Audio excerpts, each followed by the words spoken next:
ओम नमः शिवाय। बहुत अच्छा समय आ रहा है।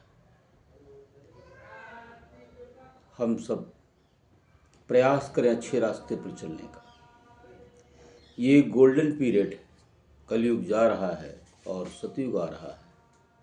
जात पात की सारी दीवारें टूटेंगी, ओछी दीवारें टूटेंगी और मनुष्य को सत्य बनना पड़ेगा। जो जितना सत्य की ओर आगे बढ़ेगा, परमात्मा की शक्ति उसके अंदर उतनी ही आती चली जाएगी। आप देखोगे कि हम सत्य के रास्ते पर चल रहे हैं और सामने कुछ नहीं दिखाई पड़ रहा है, क्या होगा, लेकिन आप देखेंगे कि आगे दिव्य प्रकाश है, उज्जवल भविष्य आपको बाँह फैलाए खड़ा हुआ है। ये सब कौन कर रही है? श्री शक्ति कर रही है, ये शिव शक्ति कर रही है। हम सब उससे जुड़े और वह आदि शक्ति जिसकी सारे देवता प्रार्थना करते हैं, यम ब्रह्मा वरुणेन्द्र रुद्र मरुता स्तुन्वन्त दिव्य स्तुति वेदैः शांगपद क्रमोपनिषदैः गायन्त्यं सामगा ध्यानावस्थित तद्गतेर मनसा पश्यन्त्यं योगिनो यशांतम न विदुः सुराः सुरगणा देवाय तस्मै नमः।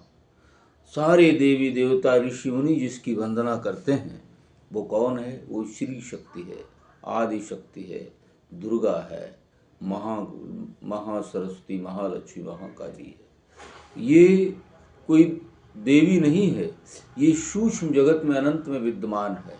जब आप ध्यान की अतल गहराइयों में उतरेंगे तो अनंत ब्रह्मांड मिलेंगे। वहाँ करोड़ों सूर्य, ऐसे जैसे ये सूर्य चमक रहा है ऐसे करोड़ों सूर्य चमकते हुए मिलेंगे। कोटि प्रभा वहाँ पर दिखाई पड़ेगी। दिनकर कोटि प्रभाकर लिंग तत्प्रणामि सदा शिवलिंग। करोड़ों उस ज्योतिर्लिंग के चारों ओर करोड़ों करोड़ों सूर्य चमक रहे हैं अपने अपने सौरमंडल को लिए। वो है शक्ति। और उसके बाद भी आप जब देखेंगे तो और भी शक्ति है। वेद लिखते चले गए लेकिन लिख नहीं पाए। जो शास्त्रों में लिखा है बहुत थोड़ा लिखा है, अंश मात्र, थोड़ा मात्र लिखा हुआ है। लेकिन ध्यान के द्वारा, आप ज्ञान के द्वारा जब उस पराशक्ति के द्वारा ऊपर उतरेंगे तो अनंत अनंत अनंत ज्ञान आपको मिलेगा, जो शास्त्रों में कहीं नहीं है, किताबों में कहीं नहीं। अनुभूति का ज्ञान होगा और वहाँ पर आप परमानंद में होंगे। वो शक्ति है, वो श्री है, महाशक्ति है, सब कुछ उसके पास समाहित हुआ है।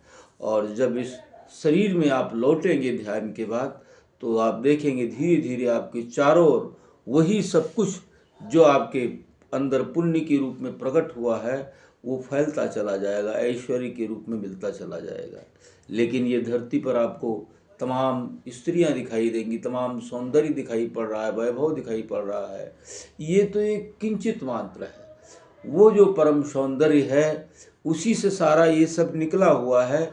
इसलिए इसके पीछे क्यों भागें? आप इन आकर्षणों में आप फंस गए तो उस परम तत्व को नहीं पा पाएंगे, जहाँ से सारे स्रोत, सारे स्त्रियां, सारा सौंदर्य, सारी पृथ्वियाँ और सारा ये लोक, अनेक लोक है इस धरती पर ही जो आप नहीं जानते हो। तो अनंत ब्रह्मांड के लोगों को क्या जान पाएंगे, यात्रा कर पाएंगे। लेकिन सूक्ष्म जगत से जब आप कुंडलिनी चेतना को ऊपर ऊपर उठाएंगे, आज्ञा चक्र से, सहस्रार चक्र से ऊपर जब चले जाएंगे तो एक ब्रह्मांड, दो ब्रह्मांड और अनेक सूर्य आपको दिखेंगे। और वहाँ जब यात्राएं करेंगे तो परमानंद परमानंद में आप डूबे रहेंगे। अनंत ज्ञान जो आप किताबों में लिख नहीं सकते हैं, वाणी से बोल नहीं सकते हैं, उस चीज़ तक हमें पहुंचना है। लेकिन आप यहाँ पर के भौतिक जगत के जो आप दिखावे हैं, आकर्षण है, सौंदर्य, उनमें उलझ गए तो उससे आप वंचित हो जाएंगे। इसलिए अंतर यात्रा करिए, श्री की साधना, शिवलिंग से प्रारंभ। शिवलिंग जहाँ पर सारी विचार, सारी इच्छाएं समाप्त हो जाती हैं, बिल्कुल शून्य है वो है।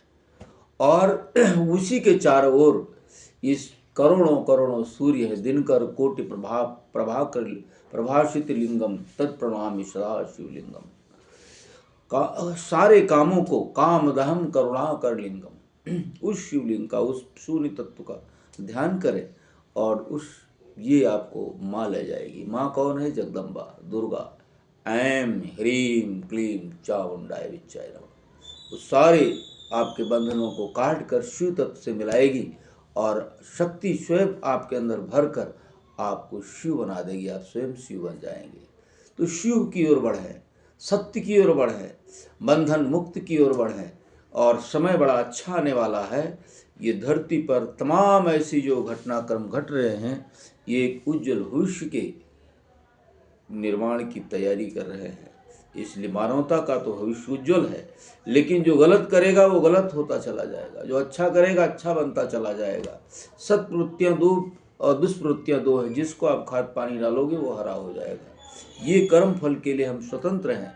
अगर कर्म फल के लिए स्वतंत्र ना होते तो उपदेश देने की आवश्यकता नहीं पड़ती, भगवान को अवतार लेकर के गीता का संदेश देने की आवश्यकता नहीं पड़ती।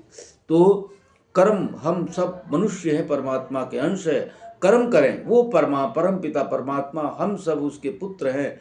अपने पुत्रों को वो उपदेश देता है, हे पुत्रों ऐसा करो, शुद्ध बनो, ध्यान करो, आज्ञा चक्र पर मन को लगाओ और अपनी आत्मा का दर्शन करो। अपने दोनों आँखों से नासिका के अग्रभाग को देखो और हृदय में उतरो। हृदय में दिव्य तत्व परम तत्व का दर्शन करो। फिर अंतरिक्ष अनंत ब्रह्मांड में उतरो। योगिक क्रियाएं भी बताई हैं पतंजलि से लेकर तमाम योगी संत ऋषि आत्माएं सो मनुष्य के लिए उद्बोधन करते हैं, क्योंकि हे मनुष्य तुम आगे उठो, तुम परमात्मा की संतान हो। तो ये जब अच्छे लोगों की पीढ़ी बनने लगेगी, बढ़ने लगेगी, तो बुरे लोग अपने आप तिरोहित हो जाएंगे या अच्छे लोगों से बुरे लोग भी प्रभावित होकर अच्छा बनना प्रारंभ कर देंगे। यही ये हमारा संदेश है और सब आगे बढ़ें। ओम नमः शिवाय, ओम नमः शिवाय। ओम भूर्भुवः स्वः तत्सवितुर्वरेण्यं भर्गो देवस्य धीमहि धियो यो न प्रचोदयात्।